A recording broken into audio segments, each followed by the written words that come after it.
추석 연휴가 시작이 됩니다. 추석 명절을 맞아 많은 분들이 고향으로 오고 갈 터인데 안전하고 즐거운 고향길 되었으면 합니다.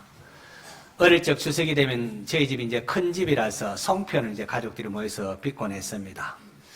모처럼 흩어져 있던 형제들이 함께 모여 식사도 하고 윷놀이도 하고 또 TV에서 방영되는 신음과 같은 민속놀이를 또 시청하기도 했습니다.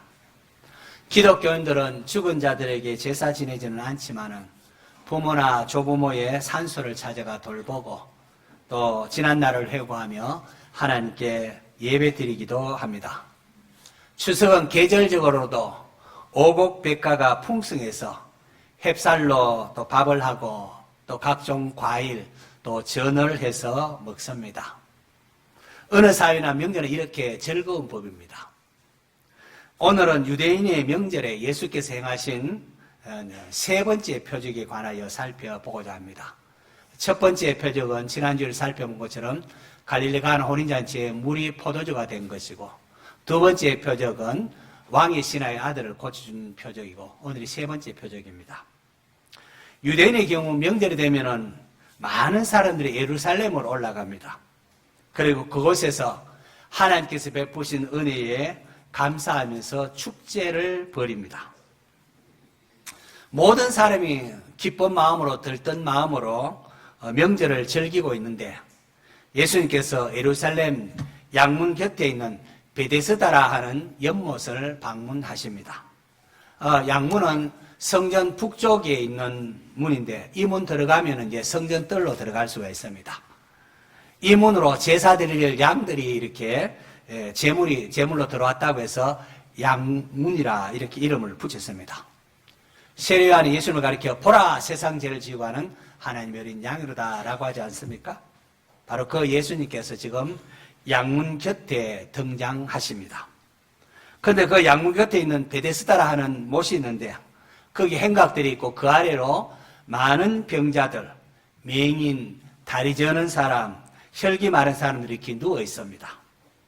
이들이 왜 그곳에 있었는지 그 이유가 오늘 보면 3절 하반절에서 4절까지 이렇게 갈로 안에 기록되어져 있습니다. 물의 움직임을 기다리니 이는 천사가 가끔 못에 내려와 물을 움직이게 하는데 움직인 후에 먼저 들어가는 자는 어떤 병에 걸렸든지 낫게 되밀어라. 오래된 성경 사본에 이게 없습니다.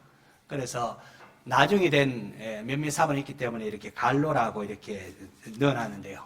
아마도 후대인들이 병자들이 왜 거기에 모여 있는가 그 설명하기 위하여 삽입한 것으로 보입니다.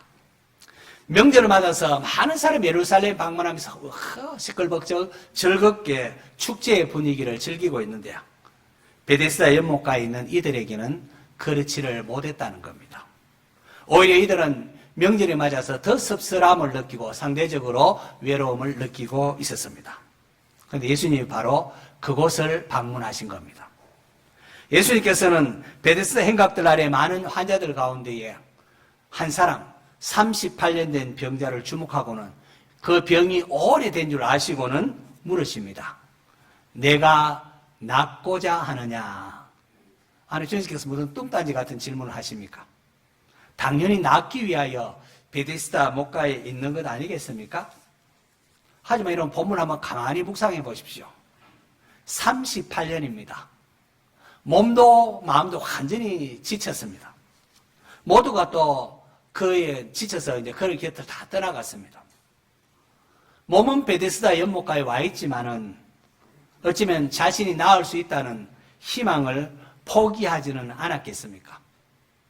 사랑하는 성도 여러분, 내가 낫고자 하느냐 이 질문은 당시 38년 된 병자에게만 해당하는 것이 아닙니다. 요한복음을 읽고 읽는 오고 오는 독자들에게 동일하게 주님은 물으십니다. 내가 낫고자 하느냐? 내가 내 삶의 문제가 해결받기를 원하느냐라고 말입니다. 오늘 여러분은 어떠한 마음으로 예배의 자리에 나와 있습니까? 몸은 예배당에 나와 있지만은 아무런 기대감도 없고 타성에 젖어 그렇게 있고 있지는 않습니까? 여러분 기도하는데 기도하지 않는 경우가 있습니다. 예배하는데 예배 드리지 않는 경우가 있습니다. 아무런 기대도 없이 감격도 없이 타성에 젖어 들일 때 그렇습니다. 38년 된 병자가 그랬습니다. 몸은 베데스다 목가에 나와 있지만은 자신이 나을 것이라고는 생각하지를 못했습니다. 이것은 곧이어 주님의 질문에 대한 이 병자의 하소연을 통하여 우리가 분명히 드러납니다. 7절 보면은 병자가 대답하되 주여 물이 움직일 때에 나를 못에 넣어주는 사람이 없어서 내가 가는 동안에 다른 사람이 먼저 내려가나이다. 베데스다라는 것은 자비의 집이라는 이런 이름의 뜻입니다. 그런데 이름과는 달리 이곳에는 치열한 생존 경쟁이 있습니다. 제일 먼저 달려가는 사람이 살 수 있는 1등만이 살 수 있는 비정함이 있는 사회입니다. 남이 어찌됐든 간에 먼저 자신이 살아야겠다는 거죠. 이렇듯 베데스다 연못가에는 명절의 기쁨을 누리지 못하는 병자, 맹인, 다리 저는 사람, 혈기 마른 사람들이 가득했습니다. 저는 이 본문을 묵상하면서 이것이 오늘 우리들의 모습일 수 있다 생각이 들었습니다. 은혜의 자비가 가득한 교회에 나오면서 하나님의 은혜를 체험하지 못하고 살아가고 있지는 않는가 하는 겁니다. 38년 된 병자처럼 오랫동안 신앙생활을 하고서도 여전히 영적인 맹인이나 걷지 못하는 신앙의 진보가 없는 그런 모습이 있지 않습니까? 사랑이 풍성하고 자비가 넘치 않은 교회의 것만 이 교회 내에서 성도들 간의 경쟁심으로 시기 질투하고 상처를 주고받고 있지는 않습니까? 치열한 경쟁 사회에서 이 38년 된 병자를 도와줄 사람은 아무도 없었습니다. 그도 그럴 것이에요. 38년이나 오랜 세월을 병고에 시달렸습니다. 가족도 친척도 할 만큼 다 한 것 아닙니까? 이제는 모두 다 떠났습니다. 더 이상 해줄 게 없습니다. 이제는 도와줄 사람이란 아무도 없습니다. 베데스다 연못가에 있지만 그가 회복될 가능성은 없어 보입니다. 그런데 예수님께서 그를 향하여 말씀하십니다. 일어나 내 자리를 들고 걸어가라. 그러자 놀라운 일이 일어납니다. 그 사람이 벌떡 일어나더니 자기 자리를 들고 걸어갑니다. 할렐루야. 주님의 말씀은 절망 가운데 있는 이 사람을 벌떡 일어나게 하셨습니다. 도무지 움직일 수 없었던 몸이었습니다. 절망 가운데 있었습니다. 하지만 주님의 음성을 듣는 순간에 그는 일어나서 자리를 들고 걸었습니다. 38년 동안 참 병고로 신음하며 몸도 제대로 가누지 못하고 있다가 일어났으니까 얼마나 기뻤겠습니까? 이 사람에게 이번 명절은 잊지 못할 기쁨의 명절이 되었습니다. 사실 예수님은 명절의 주인공이시고 명절을 명절되게 하시는 분이십니다. 오늘 본문이 있는 요한복음 5장에 보면은 1절에 그 후에 유대인의 명절이 되어라고 했는데 이 명절이 무슨 명절인지 구체적으로 밝히고 있지를 않습니다. 그냥 명절 이렇게 했습니다. 하지만 그 다음 장인 요한복음 6장에 가면은 그때는 6장 4절에요. 마침 유대인의 명절인 유월절이 가까운지라 라고 하면서 구체적으로 그때 명절은 유월절이라는 것을 밝힙니다. 그 유월절에 예수님께서 또 한 가지 표적을 행하시는데요. 오병이어를 가지고 5천이 넘는 많은 사람을 배불리 먹이는 네 번째 표적을 행하십니다. 이를 통하여 예수님은 자신이 바로 하늘로서 내려온 산떡임을 계시하십니다. 나는 하늘에서 내려온 살아있는 떡이니 사람이 이 떡을 먹으면 영생하리라. 내가 줄 떡은 그 세상의 생명을 위한 내 살이니라 라고 하십니다. 그리고 요한복음 7장에 가면은 7장에도 7장 2절에 유대인의 명절인 초막절이 가까운지라 하면서 그때도 구체적으로 초막절이라는 명절을 이름을 구체적으로 밝힙니다.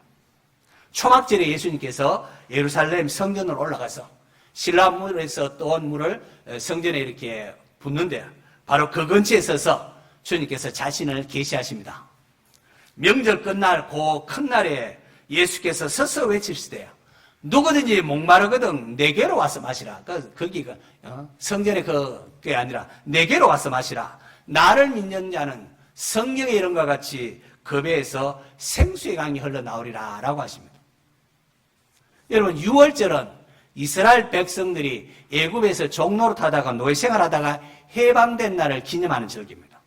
또 초막절은 출애굽했던 이 이스라엘이 광야에 거인을 동안 초막을 짓고 살았음을 기념하는 절기입니다.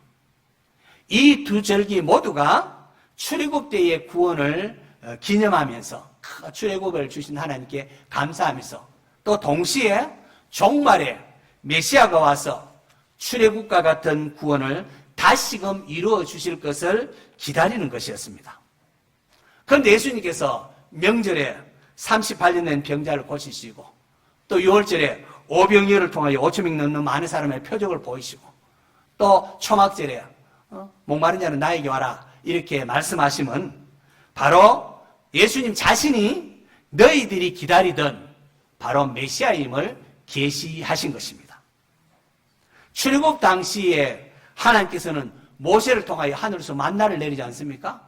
먹을 것이 없는 사람에 만나를 내리셨는데 그런데 그 만나를 먹었어도 그들은 죽었습니다. 하지만 예수님은 자신이 주는 떡은 영생을 주신다고 말씀하십니다. 또 이스라엘 백성들이 광야에서 초막지며 살아갈 때에 하나님께서 모세를 통하여 목마른 그들을 위하여 반석에서 물이 터져 나오게 하셨습니다. 그 물을 마심으로 육체적인 목마름을 해결했지만 잠시 뒤에 또 다시 그 목마를 수밖에 없었습니다. 하지만 예수님은 내가 주는 물은 영원히 목마르지 않을 것이라는 생수의 강이 너에게 흘러나오리라고 말씀을 하셨습니다. 오늘 우리는 이것이 이제 무엇을 의미하는지 이제 압니다.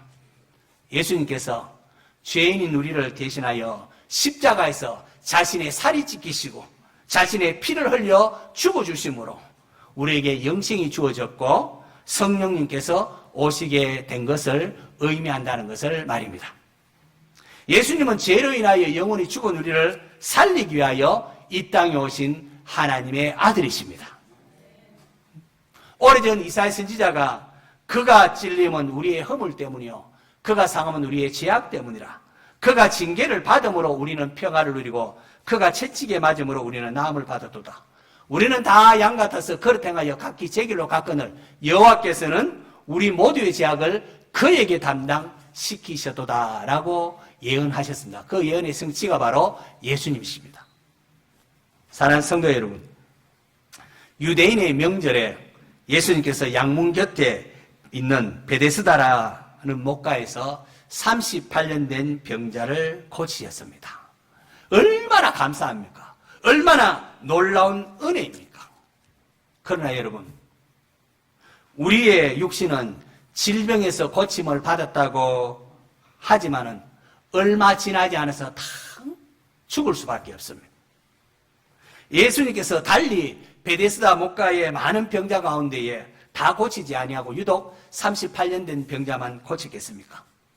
주님은 병이 오래된 38년 된 병자를 고침을 통하여 자신이 누구인가를 계시하셨고 그리고 이 육신의 질병을 넘어서 영원한 생명을 주시고자 한 것이었습니다.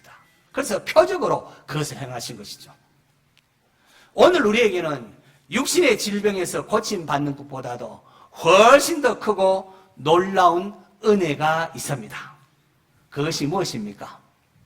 요한복음 20장 30절 31절 우리 스크린 보고 같이 한번 읽어보겠습니다. 시작!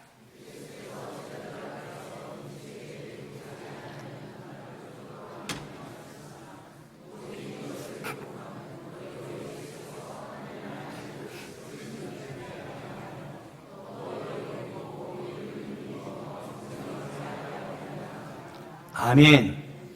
예수님께서는 많은 이적을 베푸셨습니다. 그런데 사도 요한은 예수님께서 많은 이적도 표적을 행하셨지만 그 가운데에 7개, 완전 숫자죠. 7개의 표적을 그의 복음서에 기록을 하고 있습니다. 이것을 왜 이렇게 7개의 표적을 이렇게 기록했느냐?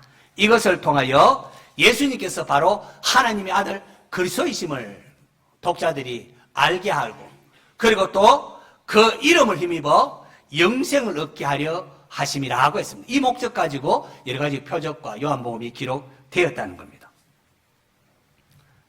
예수님을 믿음으로 영생을 얻는 것. 여러분, 이것보다 더 큰 복은 없습니다. 믿습니까?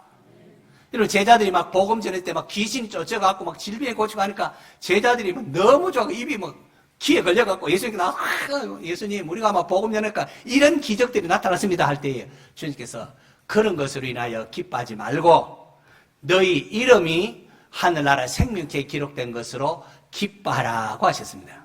그게 가장 큰 복이기 때문에 그렇습니다. 성도 여러분, 그러므로 우리가 예수 믿는 성도라면은 그 어떤 상황 속에 있다 할지라도 기뻐하고 하나님께 감사하시기를 바랍니다. 이 땅 살아나가면서 힘들고 어려운 일을 만나도 먼저 엄청난 구원의 은혜, 가장 큰 복인 구원의 은혜에 먼저 감사하며 하나님께 기도하십시오. 감사하는 자를 통하여 하나님께서 영광을 받으십니다.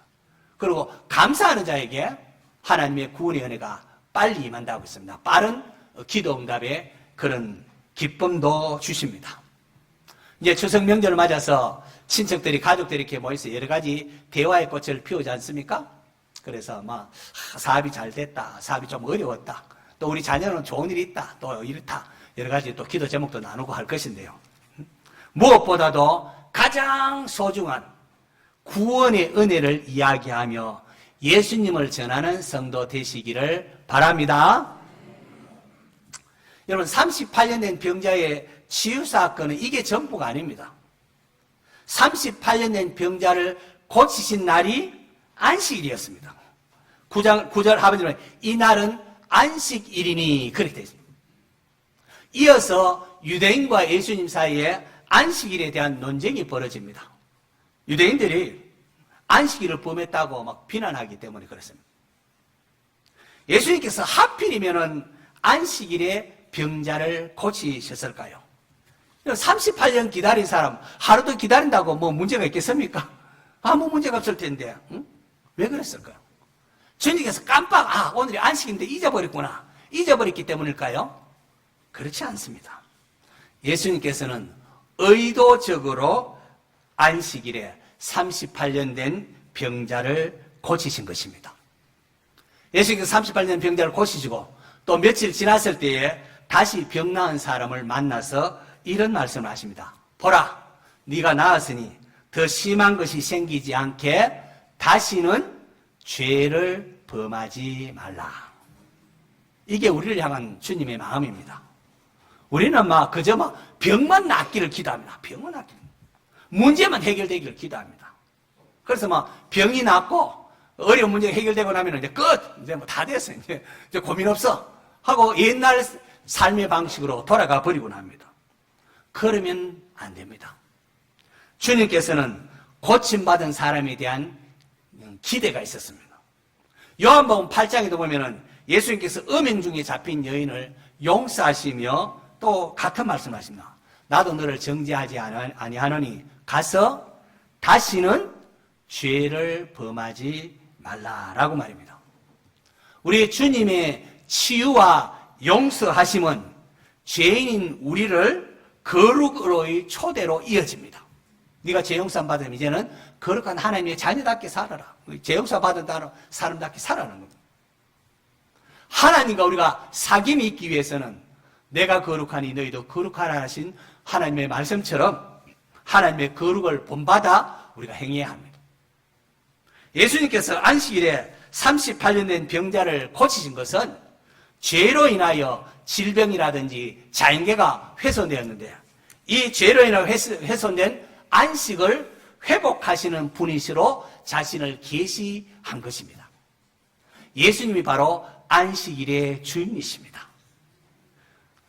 안식일에도 하나님께서는 온 우주 만물을 운행하시고 또 생명이 태어나게 하십니다. 그렇기 때문에 유대인들은 하나님은 안식일에도 일하시고 일하시지만 안식일을 범한 게 아니라고 생각을 했습니다. 그리고 예수님께서 안식일 논쟁하시면서 아버지께서 일하시니 나도 일한다라고 하십니다. 그러자 유대인들은 이 예수님이 안식일만 범할 뿐만이 아니라 하나님을 자기 아버지라고 하니까 이거는 하나님과 자기를 동등하게 삼는 신성 모독이라 하면서 죽이려고 했습니다. 실제로 훗날 예수님께서 산헤드린 공의에서 사형 판결 받는데요. 그때 대제사장과 장로들이 그 판결 제목이 뭔가 하니까 네가 찬송받을 자의 아들이냐 내가 크니라. 예수님이 자신이 하나님의 아들이라는 주장 때문에 너희들 생각이 어떠하냐 사형에 해당하니라 해서 예수님께서 사형 선고를 받고 로마 총독의 힘을 빌어서 십자가에 못 박히도록 그렇게 산헤드린에서 그렇게 합니다. 그런데 예수님께서 십자가 못 박아 죽게 했는데 사흘 만에 부활하셨습니다. 하나님께서 예수님을 다시 살리심을 통하여 예수님 주장이 옳음을 선포하신 것이지요. 예수님은 하나님의 아들이십니다. 이게 사도들이 전한 외친 겁니다. 예수님은 하나님의 아들이십니다. 그런데 하나님의 아들은 그분이 왜 그렇다면 그 십자가에 못 박히셨을까요? 그것은 하나님께서 우리의 죄를 대신 담당하기 위한 것이었습니다. 그게 이제 이사야가 예언한 그대로죠. 모든 영광을 주님께 돌립니다. 할렐루야.